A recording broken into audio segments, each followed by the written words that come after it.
Good morning students. पिछले lecture में हम लोगों ने पढ़ा कि how to get 100% marks in determinant. Student, उसमें मैंने बताया था कि डिटर्मिनेंट में 100% मार्क्स लाने के लिए आप 4 स्टेप को फॉलो करें।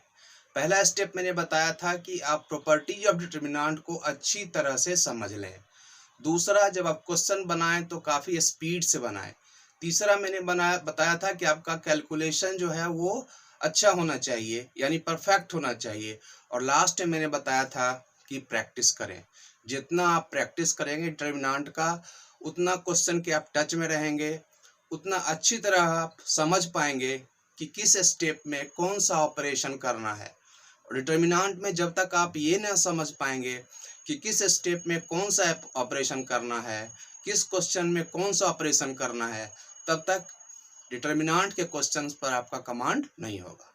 ओके स्टूडेंट्स, तो उम्मीद करते हैं कि आप चारों स्टेप्स को फॉलो करेंगे। और आज के लेक्चर में स्टूडेंट्स हम लोग पढ़ेंगे 5 क्वेश्चंस मैंने आपके लिए सेलेक्ट किया है। ये different CBSE board, different board से ये क्वेश्चन मैंने सेलेक्ट किया है, जो डिफरेंट बोर्ड के एग्जाम में पूछे जाते हैं। सीबीएसई बोर्ड से और डिफरेंट स्टेट बोर्ड्स के एग्जाम में पूछे जाते हैं। ओके स्टूडेंट्स, तो आज चलिए हम शुरुआत करते हैं क्वेश्चन नंबर 1 से। तो पहला क्वेश्चन है students, using properties of determinant prove that this is equal to this. यानी ये डिटर्मिनेंट है, इसका वैल्यू प्रूव करना है a plus B plus C का होल क्यूब।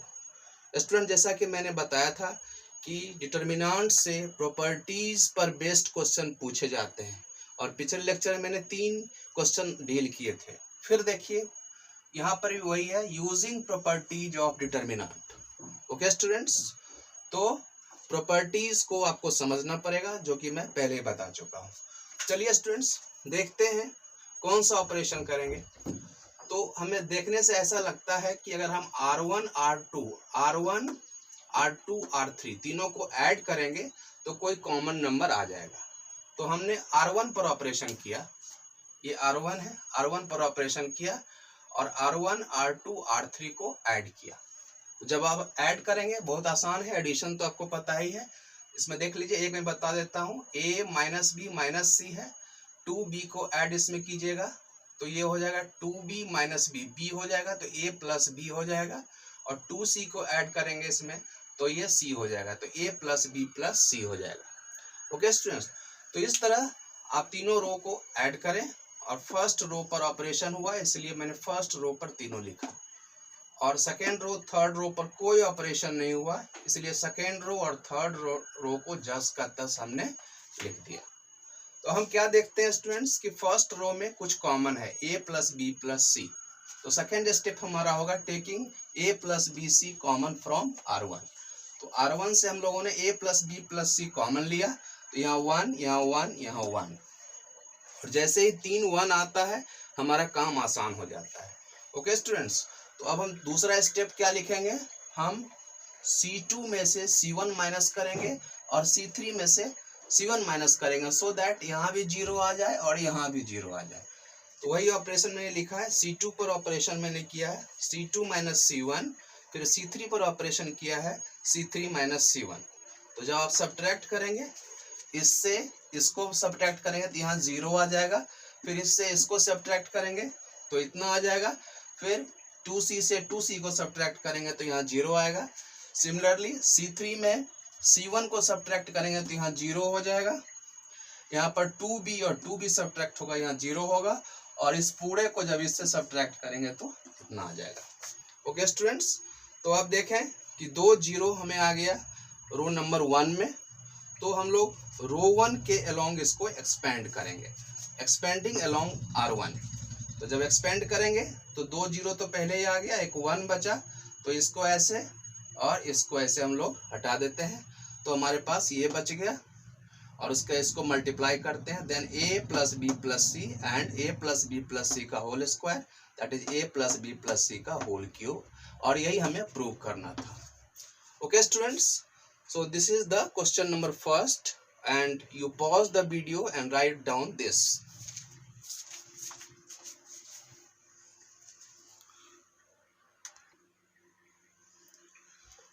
चलिए स्टूडेंट्स, हम क्वेश्चन नंबर 2 को देखते हैं। क्वेश्चन नंबर 2 क्या है, ये भी किसी स्टेट बोर्ड के एग्जाम में ये पूछा गया है। ये क्वेश्चन नंबर 2 कहता है prove that 1 + a 1 1 1 1 + b 1 1 1 1 + c = abc this equal to this. यानी 2 प्रूव करना है। ये जो लेफ्ट हैंड साइड में डिटर्मिनेंट दिया हुआ है, इसका वैल्यू सबसे पहले ये प्रूव करना है और इसका वैल्यू उसके बाद ये भी प्रूव करना है। ओके स्टूडेंट, तो ये बहुत अच्छा क्वेश्चन है, इसको आप देखें। तो सबसे पहले आप इसको ऑब्जर्व करें कि इस क्वेश्चन में कुछ कॉमन है या नहीं है। तो कुछ भी कॉमन हमको किसी रो या किसी कॉलम में नजर नहीं आता है। अब हम देखते हैं कि किसी रो या किसी कॉलम को ऐड करने से शायद कुछ फायदा हो जाए। ओके स्टूडेंट्स, तो फर्स्ट स्टेप में हमें ये कुछ नजर नहीं आता है। तो सबसे पहले हम क्या करेंगे स्टूडेंट, इसमें हम लोग जो रो 1 है इसमें ए कॉमन ले लेंगे हर एक में, taking A common from row 1 R1। उसी तरह बी जो रो 2 है इसमें हम बी कॉमन लेंगे, taking B common from row 2 and C common from R3। Okay students, जैसे ही कॉमन लेंगे ए बी सी बाहर आ जाएगा। और कॉमन लेने का मतलब क्या हुआ, उससे डिवाइड करना। तो यहाँ डिवाइड करेंगे तो 1/a हो जाएगा, a/a 1 हो जाएगा, यहाँ 1/a हो जाएगा, यहाँ भी 1/a आ जाएगा। सिमिलरली इसमें 1/b हो जाएगा, यहाँ कॉमन लेंगे तो 1/b हो जाएगा, यहाँ b/b 1 हो जाएगा, यहाँ 1/b हो जाएगा। सिमिलरली इसमें c कॉमन लिया हम लोगों ने, तो ये हो गया 1/c, ये भी हो गया 1/c, यहाँ 1/c plus c/c 1। Okay students, अब हम क्या देखते हैं, अब हम देखते हैं कि अगर हम रो 1, रो 2 और रो 3 तीनों को ऐड कर दें तो कोई नंबर ऐसा नंबर है जो तीनों में कॉमन आ जाएगा। तो हम दूसरा स्टेप करते हैं, R1 पर ऑपरेशन करते हैं, R1 पर R1 + R2 + R3। जो हम ऐसा ऑपरेशन करेंगे, R1 R2 R3 को ऐड करेंगे, देखिए यहाँ पर 1/a + 1/b + 1/c + 1। तो ये हो गया, इसी को मैंने ऑर्डर में लिख दिया है, 1 + 1/a 1/b + 1/c। इसमें भी यही होगा, इसमें भी ये होगा। अब रो 2 पर कोई ऑपरेशन नहीं हुआ, इसको मैंने एज इट इज लिख दिया। रो 3 पर कोई ऑपरेशन नहीं हुआ, इसको मैंने एज इट इज लिख दिया। अब हम क्या देखते हैं स्टूडेंट्स, अब हम देखते हैं कि रो 1 में ये कॉमन है, इसको हम कॉमन ले लेते हैं, taking 1 + 1/a 1/b 1/c common from R1। जब हम ये तो पहले से कॉमन था, इसको कॉमन ले लिया तो यहाँ 1 1 1 बच गया, बाकी को हम लोगों ने जस के तस लिख दिया। ओके स्टूडेंट्स, तो अब हमारा फिर 3 1 आ गया रो 1 में, तो हमारा काम अब आसान हो जाएगा। तो अब नेक्स्ट स्टेप में हम लोग क्या करेंगे, C2 में C1 को माइनस कर देंगे, C3 से C1 को माइनस कर देंगे, हमें यहाँ भी 0 आ जाएगा, हमें यहाँ भी 0 आ जाएगा। ओके स्टूडेंट्स, तो फिर आप तब तक इसको नोट डाउन करें और जब भी मेरा लेक्चर देखते हैं तो एक पेन और एक कॉपी आपके पास रहनी चाहिए। और उसके बाद लास्ट में आप वीडियो को पॉज करके एक एक चीज़ को लिखें, तभी इसका बेस्ट यूज कर सकते हैं, तभी आपको इसका मैक्सिमम फायदा हो सकता है। ओके स्टूडेंट्स, तो pause the video and write down this.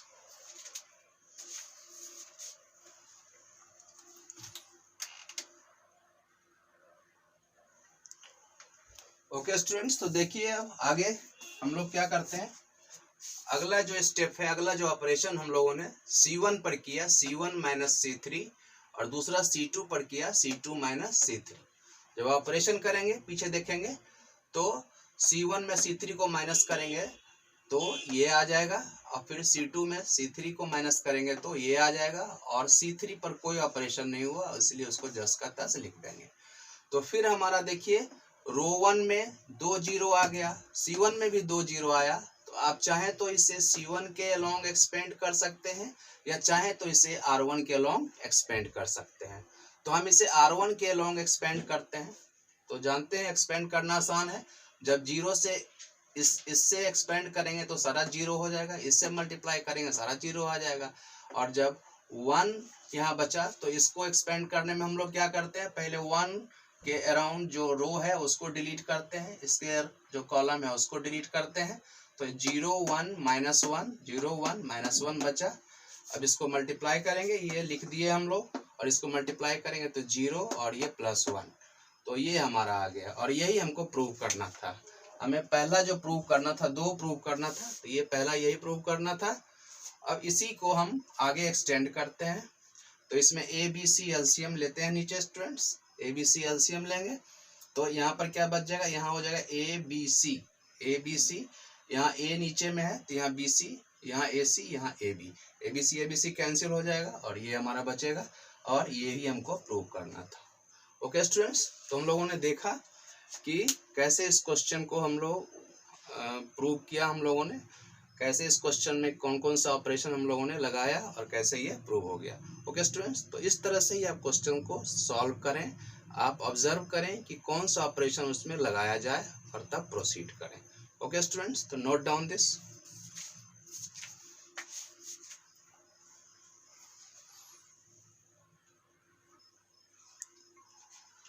तो चलिए स्टूडेंट्स, अब हम क्वेश्चन नंबर 3 देखते हैं।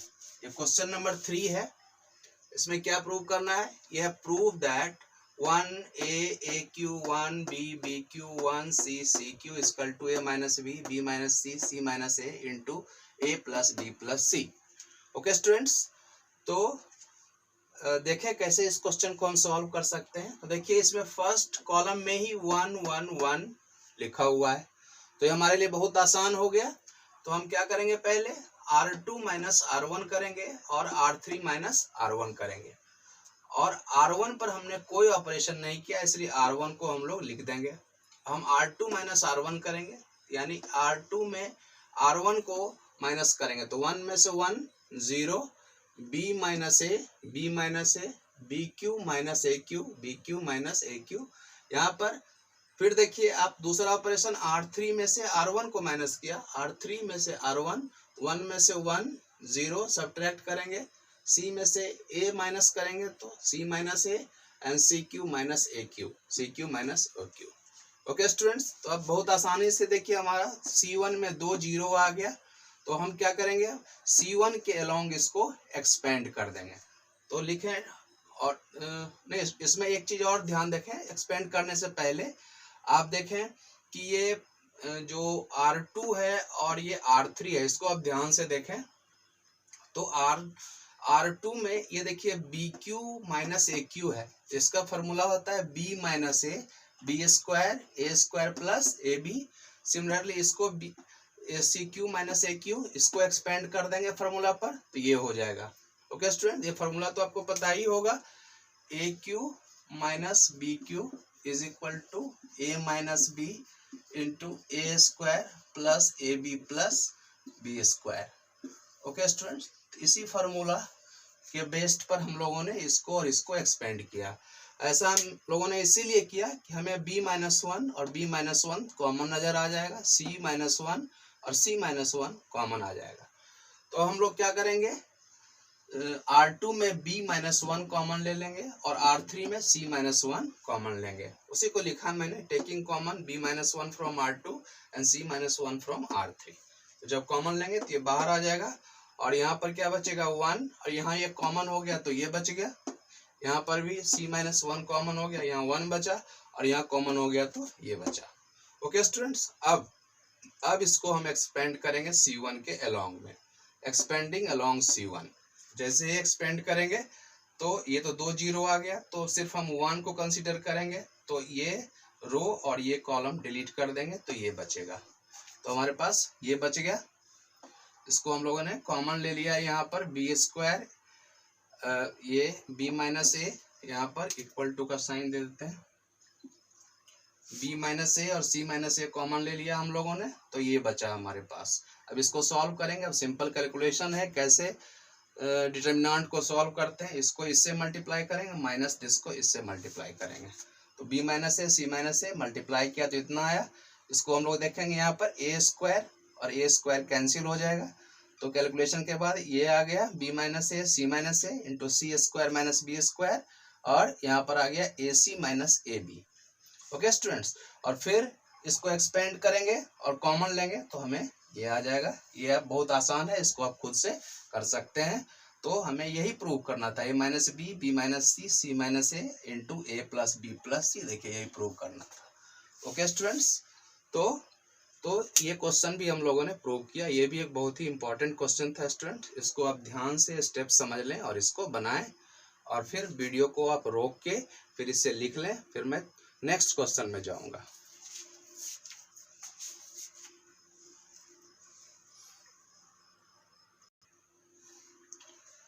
ओके स्टूडेंट्स, तो हम क्वेश्चन नंबर 4 देखते हैं।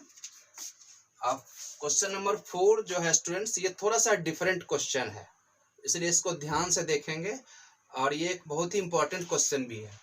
क्या है क्वेश्चन, देखिए। Using properties of determinant solve the following for x. ये क्वेश्चन है हमारा स्टूडेंट्स। इसको हम लोग ये लिख सकते हैं या लेट लिख सकते हैं। ये हमारा क्वेश्चन है, जब आंसर बनाएंगे तो लेट लिखेंगे।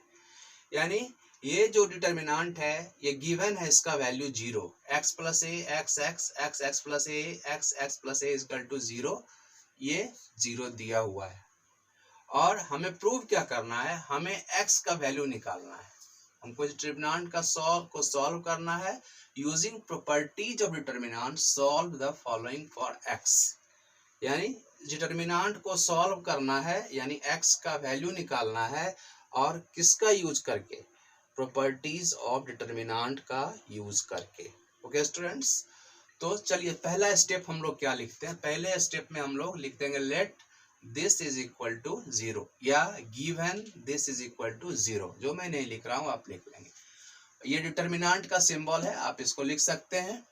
तो पहला ऑपरेशन हम क्या करेंगे इसमें, तो C1 पर हम ऐड करते हैं। ऑपरेशन C1 पर करते हैं, C1 C2 C3, C1 C2 C3। ये तो मैं पहले ही बता चुका हूँ। इसका क्या मतलब होता है, ये C1 यहाँ पर हमने लिखा है, इसका मतलब जो भी काम हम करेंगे, जो भी ऑपरेशन करेंगे वो C1 पर करेंगे, और वो C1 पर ही हम लिखेंगे। और बाकी C2 और C3 पर कोई ऑपरेशन नहीं हो रहा है, इसलिए यहाँ पर देखिए C2 और C3 को हम लोगों ने जस का तस लिख दिया। देखिए C2 में ये सारा एलिमेंट है, ये भी यहाँ पर है। C3 में ये सारा एलिमेंट है, ये भी मैंने यहाँ पर लिख दिया। लेकिन जब इसको ऐड करेंगे तो देखिए C1 में जब ऐड करेंगे C2 और C3 को, तो x plus x plus x 3x हो जाएगा और प्लस a हो जाएगा। फिर यहाँ पर ऐड करेंगे तो x plus x plus x 3x हो जाएगा प्लस a हो जाएगा। x प्लस एक्स 3x हो जाएगा प्लस a। इससे क्या फायदा हुआ, इससे फायदा हुआ कि C1 में एक ही नंबर आ गया, एक ही तरह का नंबर आ गया। अब हम इसको C1 से कॉमन ले लेंगे। अगला स्टेप होगा taking 3x plus a common from C1। जैसे ही कॉमन लेंगे तो यहाँ 1 1 1 आ जाएगा। ओके स्टूडेंट्स, बाकी में कुछ नहीं करना है, इसको जस का तस लिखना है। तो 3x प्लस a, इसको ब्रैकेट में लिख सकते हैं, इक्वल टू 0। अब हम क्या करेंगे, अब फिर वही हमारा R2 minus R1 R3 minus R1। ये देखिए R2 minus R1 R3 minus 1 करेंगे तो हमारा क्या हो जाएगा, यहाँ भी 0 हो जाएगा, यहाँ भी 0 हो जाएगा। ओके स्टूडेंट्स, फिर 3x plus a this is equal to 0। अब हमें C1 में देखिए 2 0 आ गया। C1 में 2 0 आ गया तो C1 के अलोंग इसको एक्सपेंड कर देंगे, एक्सपेंडिंग अलोंग C1।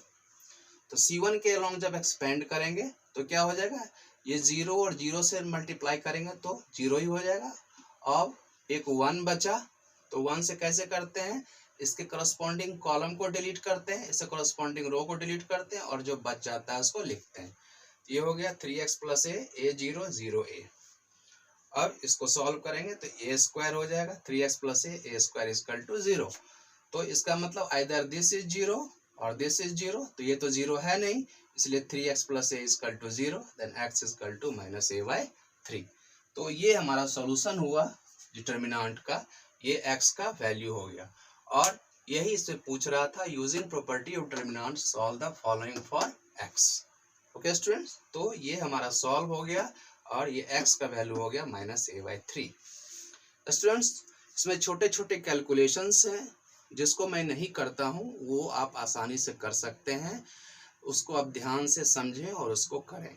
जो कंसेप्ट है उस कंसेप्ट को मैं बताता हूँ अच्छी तरह, जो ऑपरेशंस है उस ऑपरेशंस को मैं बताता हूँ, उसको आप ध्यान से समझें और उसको अप्लाई करें। और जब प्रैक्टिस करेंगे, जो मैंने 4 स्टेप्स बताया था डिटर्मिनेंट पर कमांड करने के लिए, तो उसमें जो लास्ट स्टेप्स है प्रैक्टिस, तो जब आप प्रैक्टिस करेंगे क्वेश्चंस का, बार बार बनाएंगे, तो आप खुद ब खुद समझ पाएंगे कि कौन सा ऑपरेशन कब लगाना है। ओके स्टूडेंट्स, तो आप इसे नोट डाउन कर लें पॉज करके, फिर मैं अगला क्वेश्चन जो कि लास्ट क्वेश्चन है और वो बहुत ही इंपॉर्टेंट क्वेश्चन है, उसको आप जरूर देखें।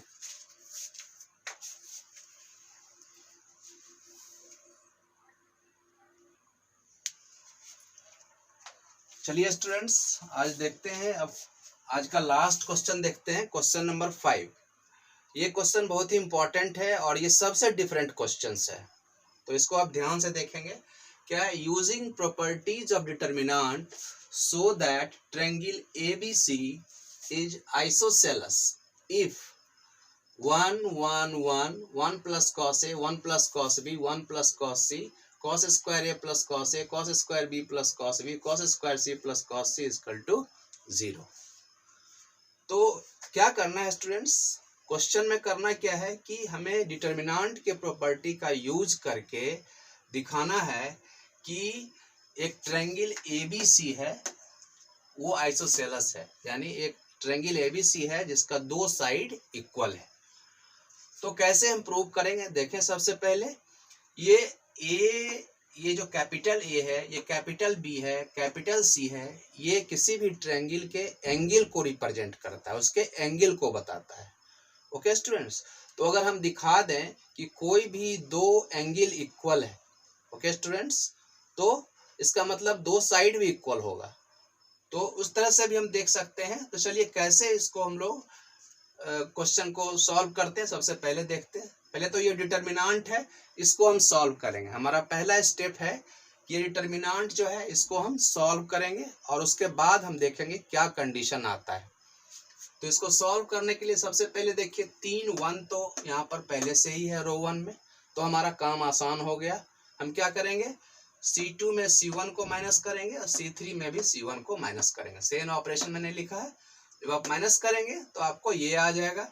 C1 पर कोई ऑपरेशन नहीं हुआ, तो इसके सारे एलिमेंट को हम लोगों ने लिख दिया। 1 plus cos A cos square A cos A, और C2 में से C1 माइनस किया तो 1 1 कैंसिल हो जाएगा, cos B minus cos A. Similarly यहाँ पर cos square B minus cos square A plus cos B minus cos A. Similarly इसको इससे सब्ट्रैक्ट करेंगे तो 1 और 1 0 हो जाएगा, इसको करेंगे तो 1 1 कैंसिल हो जाएगा, कॉस सी माइनस कॉस ए यहाँ हो जाएगा। यहाँ पर इसको सब्ट्रैक्ट करेंगे, कॉस स्क्वायर सी माइनस कॉस स्क्वायर ए, और यहाँ पर प्लस का साइन होगा और ये हो जाएगा cos C minus cos A, cos C minus cos A equal to 0। Okay students, तो अब फिर अगला स्टेप हम लोग क्या करेंगे, कि R1 के अलोंग इसको एक्सपेंड कर देंगे। ओके स्टूडेंट्स, तो इसको नोट डाउन करें, फिर अगला स्टेप हम लिखते हैं।